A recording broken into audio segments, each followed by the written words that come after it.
여러분 안녕하세요. 교사교육 시리즈 61번째 시간으로 오늘은 예전과 기독교 교육이라는 제목으로 여러분을 찾아뵙고 있습니다. 그 예전이라고 하는 말이 리터지라고 하는 말인데요. L-I-T-U-R-G-Y. 네. 교회에서 우리 성직자들이 집전하는 모든 의식을 우리가 예전이라고 그렇게 이야기를 합니다. 그래서 그 예전과 기독교 교육이 어떤 관련성이 있는지를 말씀드리려고 하는 거예요. 이 책을 소개하는데 요것은 이제 연세대학에 이제 작고하신 강희천 교수님이 쓴 책인데 제목은 기독교 교육의 비판적 성찰이라는 책인데요. 여기에 이 책에서 그 예전과 기독교 교육이라고 하는 논문을 한 100페이지 정도 되는 그 논문인데 그걸 이 책에 이렇게 다루고 있습니다. 그래서 오늘은 이 책에 근거해서 여러분에게 그 예전과 기독교 교육의 상관성을 소개해 드리려고 하는 것입니다. 네. 예전에 대해서 우선 그 리터지인데요. 이 예전에 대해서 어원을 좀 살펴보면요.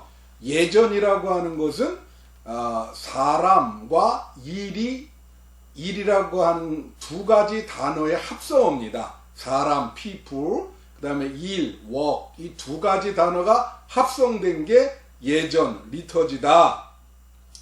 본래 이것은 옛날 그리스 사람들이 어떤 공공사업을 벌일 때 필요한 장비를 제공해주는 행위, 그거를 리터지라, 예전이라 그렇게 했는데요. 그 이후에 이것이 종교적인 의미가 가미가 됐습니다. 그래서 구약성서에 보면요, 레위나 제사장이 그 성전에서 행하는 직무, 그거를 리터지다, 예전이라 그러고요.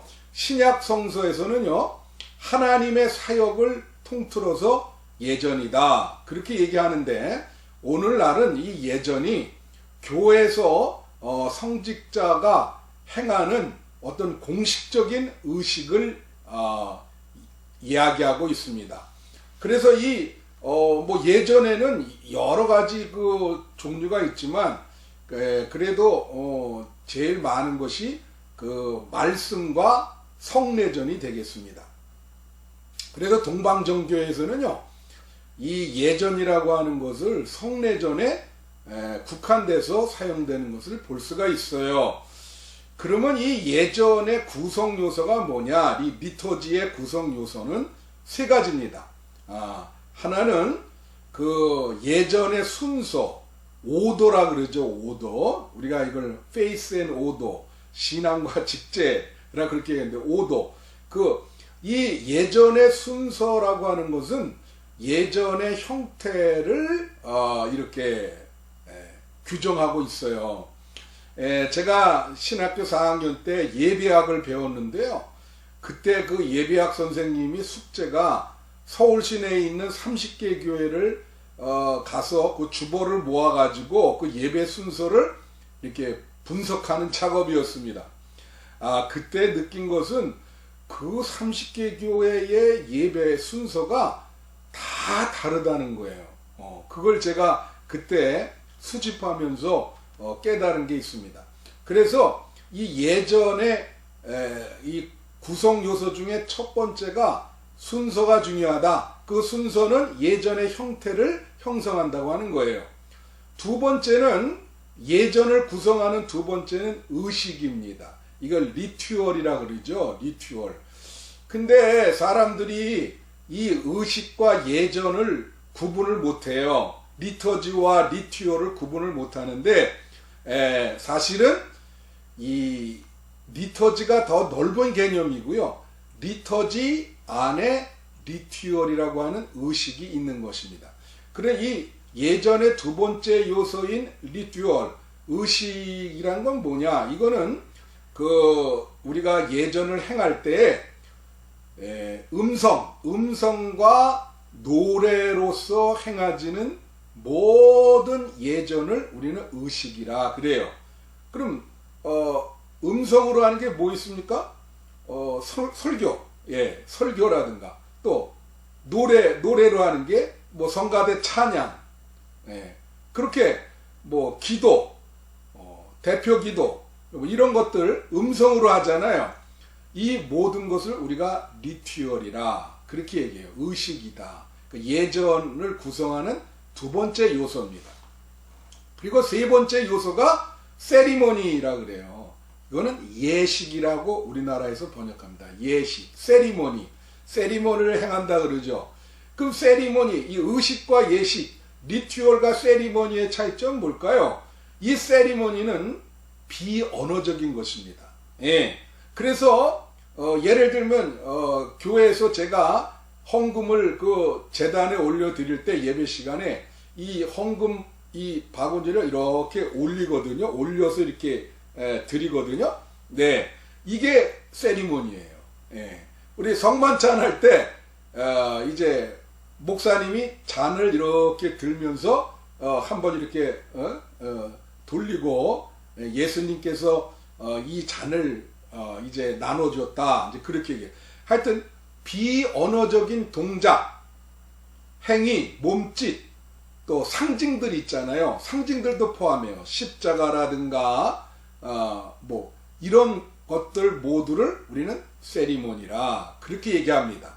그래서 예전이라고 하는 것은 그 예전의 순서, 그 다음에 음성으로 하는 의식, 리튜얼, 그 다음에 비언어적인 몸짓, 세리머니 이 세 가지로 구성되어 있다라는 것을 여러분이 알아주시기 바랍니다.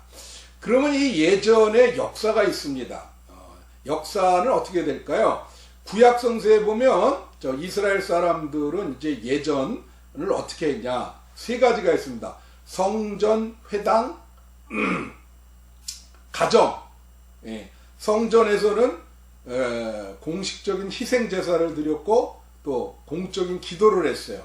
그 다음에 회당, 바벨론 포로 이후의 회당은 그 회당에서 예배와 교육을 같이 드렸다. 그러니까 예배 후에 교육을 시켰는데 예배의 예전의 교육적 기능 그걸 강조했어요. 회당에서. 그래서 이게 지금 오늘 얘기하려고 하는 모형입니다. 이것이. 근데 가정에서는 이스라엘 사람들이 어떻게 했냐? 하루에 3번씩 기도를 드렸다라고 하는 거예요. 그 다음에 이제 신약 성서에 와서 초대교회는 어땠냐?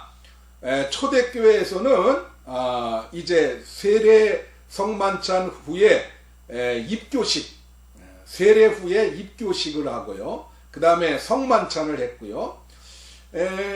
예전이 이렇게 어떤 종교적인 의식과 예전이 이렇게 고정화되는 성향을 띠게 됩니다. 왜냐하면 이단으로부터 보호해야 되기 때문에. 그래서 절기 예배라든가 성인들과 순교자를 기념하는 그러한 예배의식 이런 게 발달되게 됩니다. 그런데 이런 것들이 중세기에 들어와서 중세기의 예전은 평신도를 배제한 사제 중심의 그 예전이 돼버렸어요. 그래서 공동체적인 성격이 약화됐다라고 하는 거예요. 그리고 특별히 그 예전이 형식화되고 성문화됐는데요. 형식화되고 성문화됐는데 그래서 어떻게 됐냐면은 이제 너무 지나치게 예전이 복잡하게 됐고, 그리고 중요한 것은 이 예전을 집행할 때 신부들이 라틴어로 했어요. 그러니까 평신도들이 전혀 그 라틴어를 모르기 때문에 전달이 안 됐습니다. 그래서 이 중세기에는 예전의 그 종교교육 기능, 교육적 기능이 완전히 없다. 그렇게 봐도 과언이 아닙니다. 그런데 종교개혁기에 와서요, 종교개혁기에 이제 자국어로 미사를 드리게 됐고, 예배를 드리게 됐고, 그리고 어떻게 됐습니까? 교리 교육을 강화했어요. 그래서 예전의 교육적 기능이 강화됐고요. 그리고 이제 말씀 중심의 그 예전이 됐기 때문에 예전의 그 예전 리터지가 좀 약화되는 그러한 모습을 띱니다. 하여튼 예전이라고 하는 것은요, 개인적인 기도라든가 자발적인 헌신과는 다른 거예요. 이것은 예전은 공동체적인 성격을 띠고 있는 겁니다. 그래서 공동체 안에서 드리는 공적인 어떤 의식을 다 예전이라고 그런다. 근데 이 예전과 종교 교육을 연결시키는 이 네 명의 그 학파, 네 명의 학자를 강희천 교수님이 소개를 하고 있습니다. 오늘 그것을 여러분에게 말씀을 드리려고 그래요. 첫 번째 학자는 누구냐면 존 웨스트호프라고 하는, 이것을 우리가 종교 사회와 모형이라 그렇게 이야기를 합니다. 그래서 이 존 웨스트호프는요, 그 네빌이라고 하는 그 문화 인류학자랑 책을 썼는데, 그게 뭐냐면 Learning through Liturgy예요. 그러니까 예전을 통한 배움이다. 그래서 이 네빌이라고 하는 그 사람은 enculturation, 문화화를 얘기했고요. 그리고 그것을 받아서 이 웨스트호프가 종교 사회화라는 개념을 이야기를 합니다. 그 종교 사회화라는 개념이 뭐냐? 지난번에 한번 말씀을 드렸는데요. 우리가 그 웨스트호프는 기존의 교회학교 교육을 비판하기를 학교식으로 교육을 한다는 거예요. 교회학교에서. 이것을 학교 수업형 파라다임이라 그럽니다. 그러니까 인스트럭션 스쿨링 파라다임. 그러니까 지식을 전수화해서 강의식 교육을 교회학교에서 드린다는 거예요. 그래가지고는 다음 세대의 신앙을 전수시킬 수 없다. 웨스트호프는 그렇게 이야기를 합니다. 그래서 웨스트호프가 대안으로 제안한 게 신앙 공동체에서 종교 사회화를 통해서 신앙이 다음 세대로 전수가 된다는 거예요. 그럼 종교 사회화가 뭐냐? 여러분, 신앙 공동체의 구성원들이 있잖아요. 그들이 어떤 상호작용을 합니다. 믿음의 상호작용. 그 믿음의 상호작용을 통해서 우리 어린이들과 청소년들이 자연스럽게 신앙을 갖게 된다는 거예요. 그걸 사회화, 종교 사회화라 그렇게 이야기를 했습니다. 그래서 웨스트호프는 신앙 공동체가 되려면 구성 요건이 4가지 요소가 있어야 된다는 거예요. 첫째는 뭐냐면 이 신앙 공동체는 공통적인 기억, 또 공통적인 이해, 공통적인 경험, 미래에 대해서도 공통적인 목적을 갖고 있어야 된다는 거예요. 그 다음에 두 번째, 그 사이즈가 너무 300명 이상이 돼서는 안 된다. 300명 이하가 돼야 된다. 그렇게 웨스트호프는 이야기합니다. 300명 이상이 되면 종교사회화라고 하는 신앙적인 교류가 일어나지 않는다는 거예요. 그리고 마지막, 그 다음에 세 번째는 반드시 3세대가 존재해야 된다. 할아버지 세대, 아버지 세대, 아들 세대. 이렇게 3세대가 있어야 돼요. 지금 코로나 이후에 우리 연에도 교회학교가 없어진 교회가 상당수예요. 그래서 교회학교가 없어지면 뭐가 없어지는 거예요? 아들 세대가 없어지는 겁니다. 그러면 신앙공동체라고 할 수가 없어요. 그런 교회들이 지금 많아요. 위기입니다. 그래서 그 다음에 이 신앙공동체 구성 요건 중에 하나는 신앙공동체 구성원들이 서로 협력과 사랑과 우애가 있어야 된다는 거예요. 신앙 공동체가 만약에 갈등이 돼서 막 치고받고 싸운다면 거기서 무슨 종교 사회가 일어나고 신앙이 전수가 되겠습니까? 네, 건강한 신앙 공동체가 돼야죠. 자, 이렇게 해서 이 웨스트호프는 어떻게 보냐면 이 신앙 공동체에 네 가지 요소가 또 중요하다는 거예요. 이 신앙 공동체 내에는 종교 의식이 있어야 된다. 종교 의식이 바로 예전이죠. 예전, 리터지. 이 종교 의식을 두 가지로 분류해요. 하나는 신앙 공동체에 소속감을 주는 그런 예전을 많이 행해야 된다는 거예요.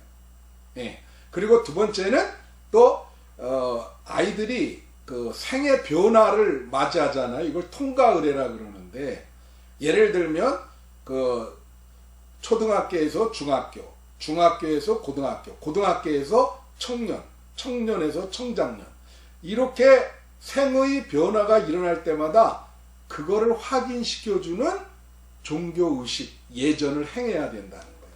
그래야 종교사회가 잘 일어난다. 그렇게 얘기를 합니다. 그리고 이제 또 하나는 신앙 공동체의 두 번째 요소는 신앙 경험이에요. 이 신앙 공동체에서는 신앙 경험이 존재해야 됩니다. 하나님을 체험하는 게 존재해야 돼요. 그거를 표현해 줄 수 있는 종교의식이 중요하죠. 그래야 그 신앙 경험을 서로 공유하는 그러한 예전이 있어야 된다. 그리고 또 세 번째는 뭐냐면 사회적 문제에 대한 교회의 계획적 행동이라. 뭐 이거는 넓은 의미에서 선교가 되겠습니다. 넓은 의미라고 제가 말씀드렸어요. 그 다음에는 카테키시스. 카테키시스라는 것은 새신자가 들어와서 기독교인이 되는 전 과정을 얘기합니다. 이때 그 예전이 중요하다는 거죠. 그래서 이 웨스트호프의 이 그 예전에 대한 교육적 기능은 뭐냐면 종교 사회화, 또 문화화, 다음 세대로 계속 그 신앙적 전통이 이어지는 거, 그게 문화화거든요. 이제 그런 종교 사회와 문화화를 통해서 예전의 그 리터지의 교육적 기능이 중요하다. 그래서 다음 세대의 신앙이 전수되는 것은 학교식 강의가 아니라 신앙 공동체 내에 있는 예전을 통해서 기독교적 삶의 스타일이 형성이 된다. 그렇게 보고 있습니다. 근데 두 번째 학자가 두 사람인데 결국은 이게 이제 5명이네요. 그러니까 두 번째 학자는 브라우닝과 리드라고 하는 그 학자입니다. 이분들이 낸 교육 모형은 예전과 이 종교교육을 연결하는 교육 모형은 미스테리온 세크라멘트 모형이에요. 예. 미스테리온은 신비라는 말이고, 세크라멘트는 성례전, 성례전 상징, 그런 말입니다. 미스테리온 세크라멘트 교육 모형은 뭐냐? 일단 이 브라우닝과 리드는 웨스트호프를 비판합니다. 왜 비판하냐면 웨스트호프의 종교 사회화는 너무 과거, 이 웨스트호프의 교육 모형은 너무 과거에 집착해 있다는 거예요. 그래서 이분들은 현재가 중요하다. 그래서 예전이라고 하는 것은, 리터지는 현재 하나님이 그 활동하시는, 하나님이 역사하시는 활동에, 현재의 활동에 참여하는 것이다. 그렇게 보고 있어요. 그래서 이 예전, 성만찬이라고 하는 것은, 성례전이라고 하는 것은 뭐냐면 하나님과 인간의 인간 사이에 인격적으로 상호적으로 교류하는 것이다. 이제 그렇게 보고 있습니다. 이 브라우닝과 리드는 웨스트호프를 비판하면서 교육 모형을 4가지를 제시를 해주고 있어요. 그 4가지가 뭐냐면, 첫 번째 교육 모형은 뭐냐면 어떤 종교적 신조를 동의하는 그 종교적 신조를 인정하고 받아들이는 교육 모형. 이건 좀 이렇게 지식적인 면이 강하겠죠. 네, 두 번째는 새로운 삶을 지향하게 하는 재생적인 교육 모형이라 그래요. 재생, 리버스, 다시 태어난다는 거죠. 그러니까 회심을 추구하는 교육 모형이라 볼 수 있습니다.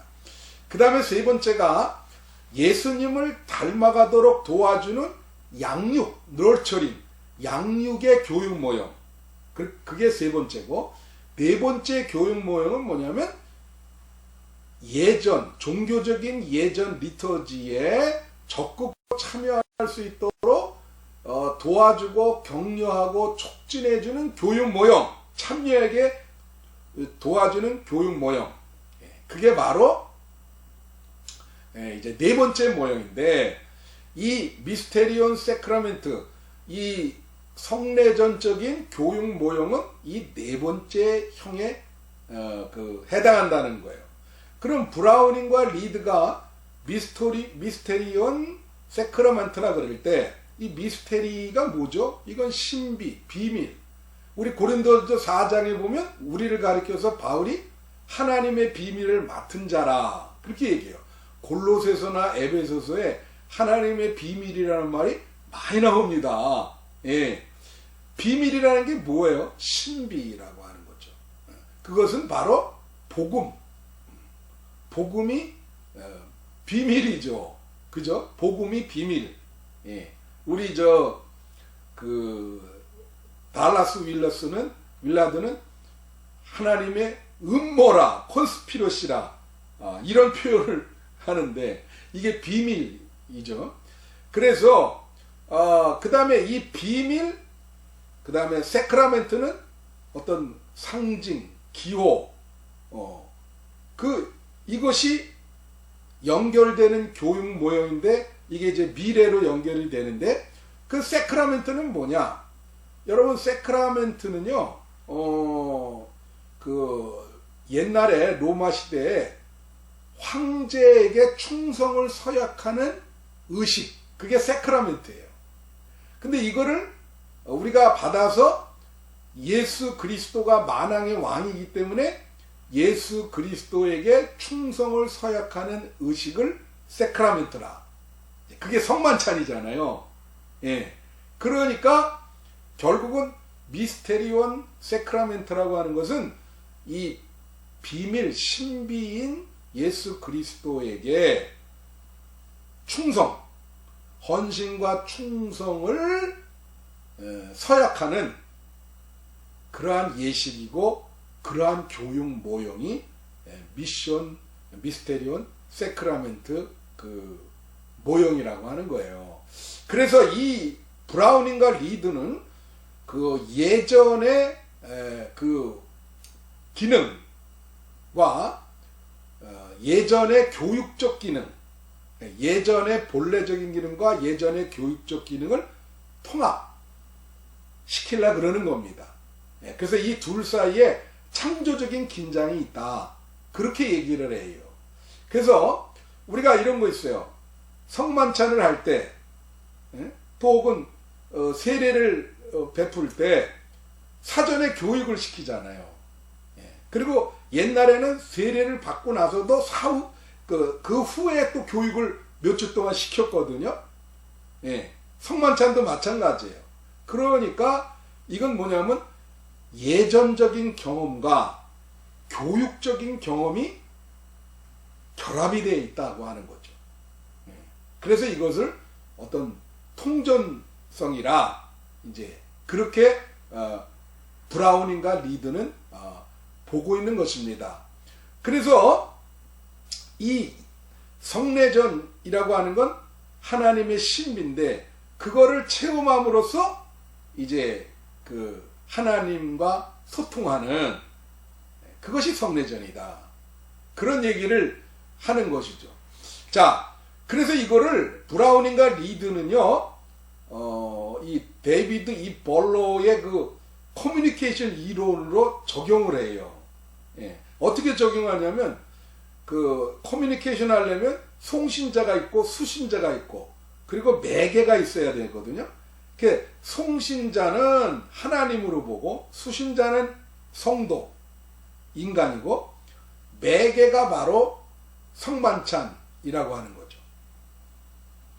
예? 세크라멘트, 뭐 세례나 성만찬을 얘기하는 매개가. 그러면 이 하나님이 이 성만찬을 통해서 인간에게, 성도에게 당신의 복음, 당신의 신비를 전달해 주는 거죠.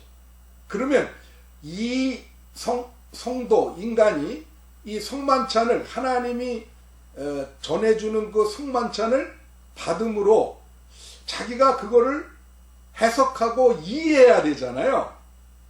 그 하나님의 신비를. 근데 그거를 이제 전통적으로 그것은 무엇이다라고 이렇게 규정해 놓은 해석적 그 어떤 전통이 있다는 거죠.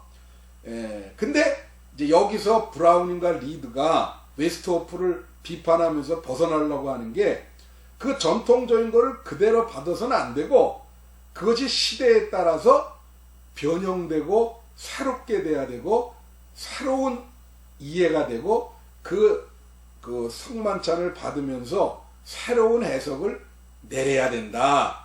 그렇게 보고 있어요. 그래서 결국은 웨스트호프가 얘기하는 그냥 전통을 답습하는 것이 아니라 예전을 그냥 답습하는 것이 아니라 성도가 해석자가 돼서 새롭게 변형시킬 줄 알아야 된다. 이것이 이제 미스테리온 세크라멘트 모형입니다. 그 다음에 이 강희천 교수님이 얘기하는 세 번째 모형이 바로 토마스 그룸입니다. 토마스 그룸은 이전에 한번 여러분들에게 말씀을 드렸어요. 이 토마스 그룸은 무슨 얘기를 하냐면요. 초대교회에서부터 예전과 기독교 교육, 종교 교육은 서로 상호 호혜적이었다는 거예요. 서로 도와줬다. 그래서 어떻게 보면 동전의 양립처럼 예전을 통해서 교육하는 것이 아주 자연스러웠다고 하는 것이죠. 근데 이것이 점점 중세시대 때 분리되면서 지금도 이렇게 분리된 경향이 있다. 예전에 리터지의 교육적 기능이 약화되어 있다. 이제 그렇게 보는 거예요.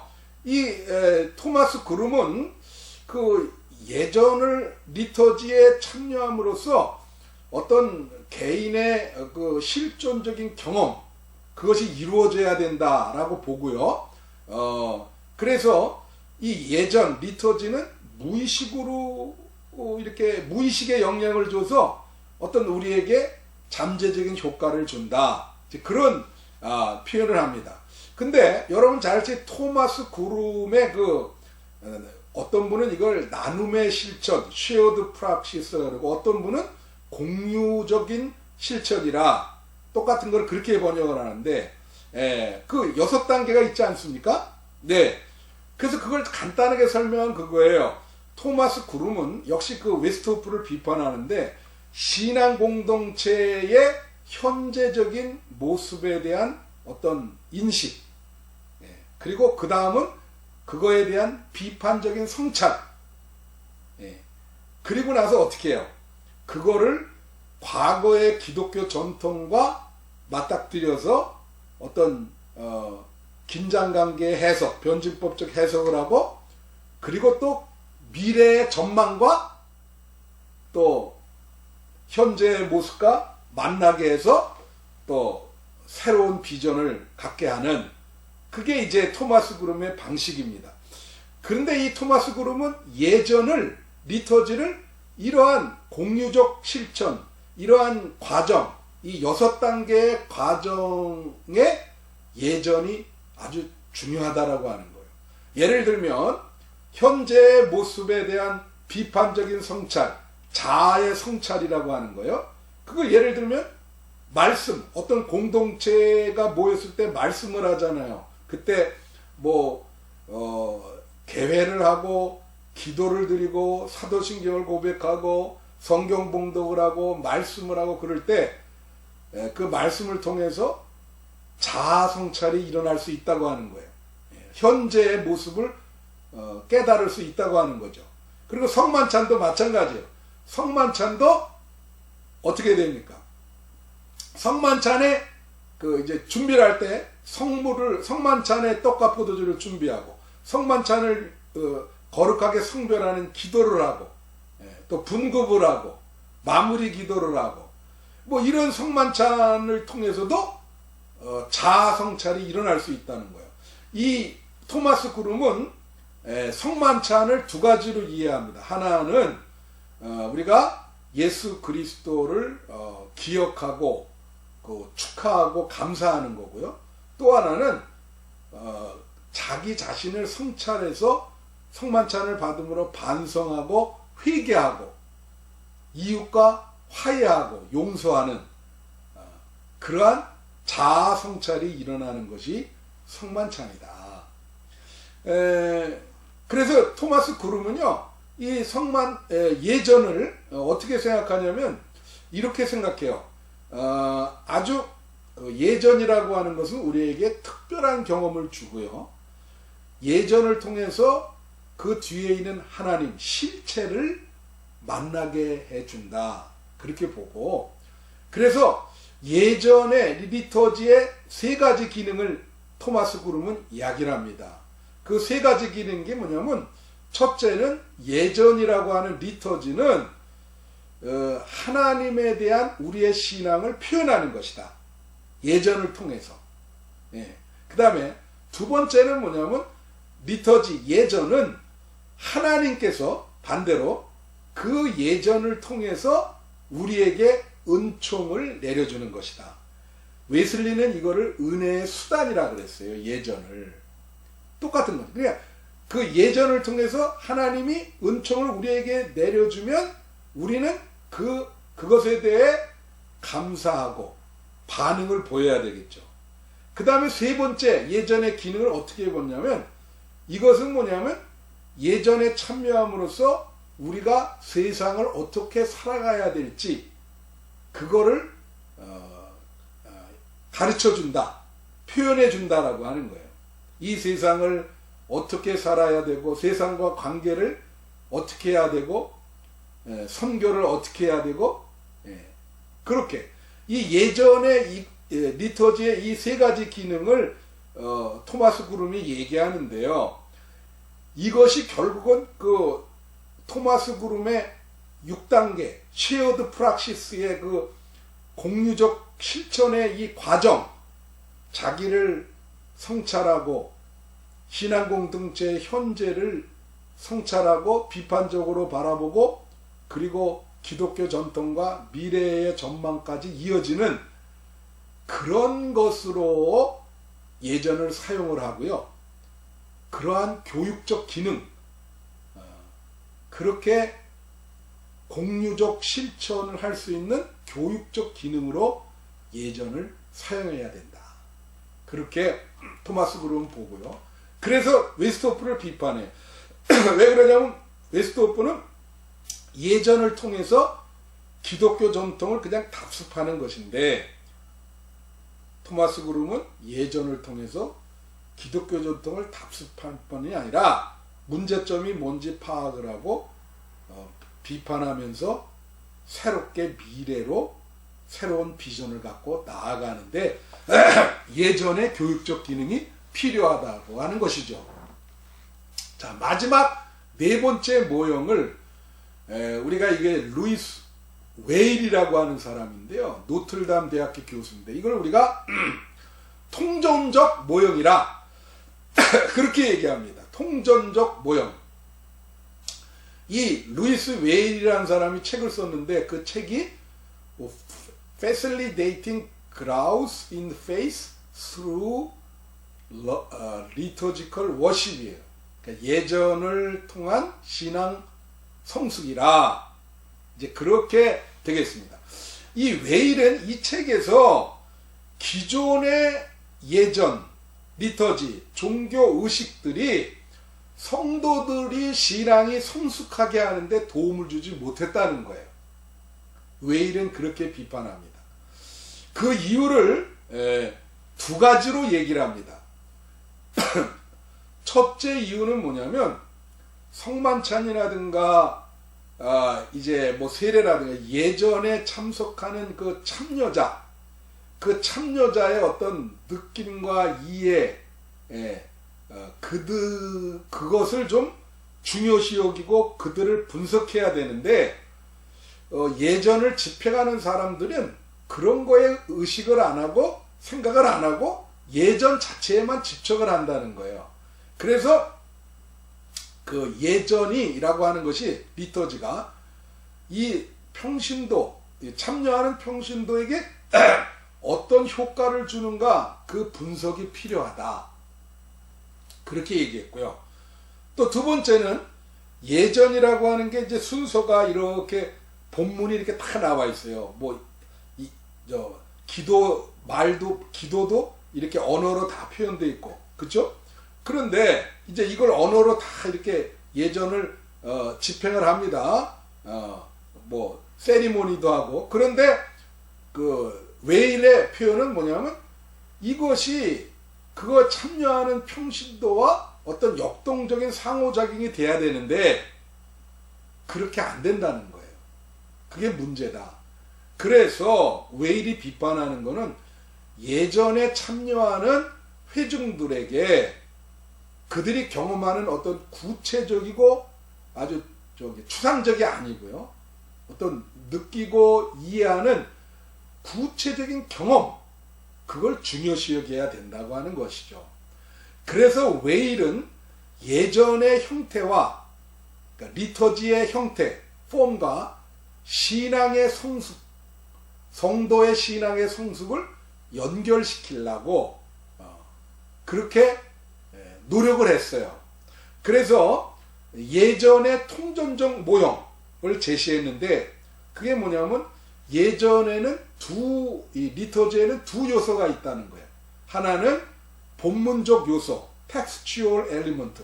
또 하나는 실제적 요소, actual element.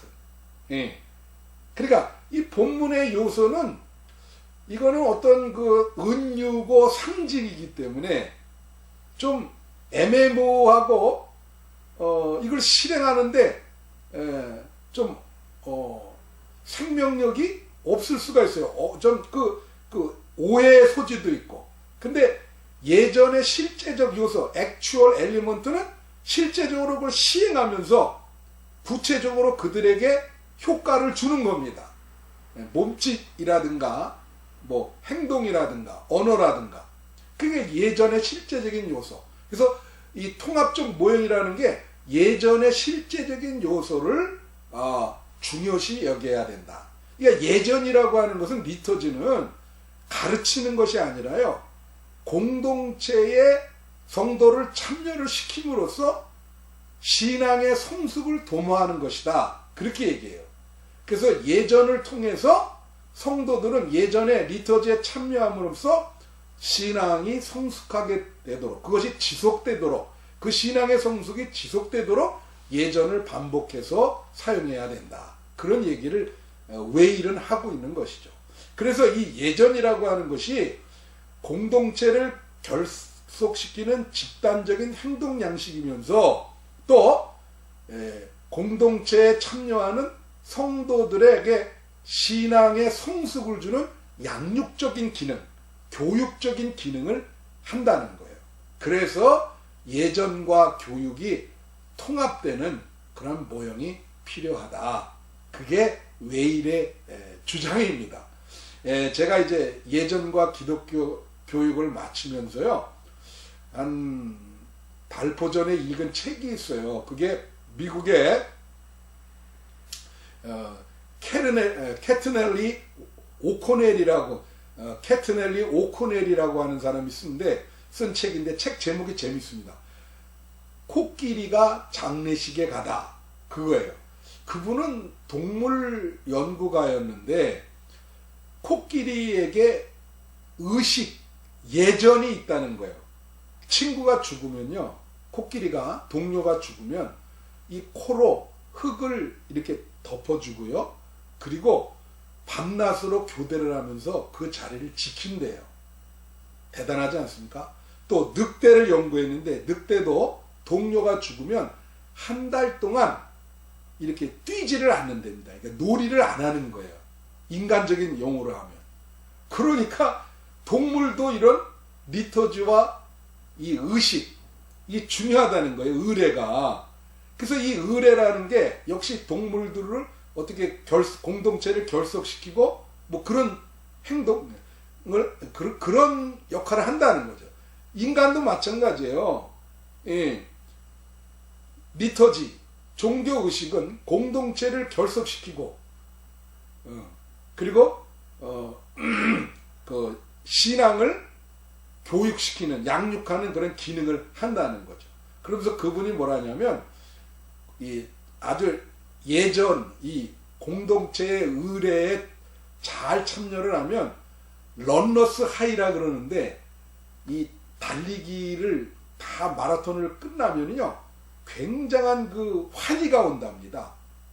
그래서 예전을 다 리터지를 잘 참석하면 그런 런너스 하이, 그런 어떤 환희가 올 수 있도록 그 예전을 잘 공동체에서 사용해야 된다. 그런 얘기예요. 자, 오늘 예전과 기독교 교육의 관계에 대해서 여러분과 나눴습니다. 감사합니다.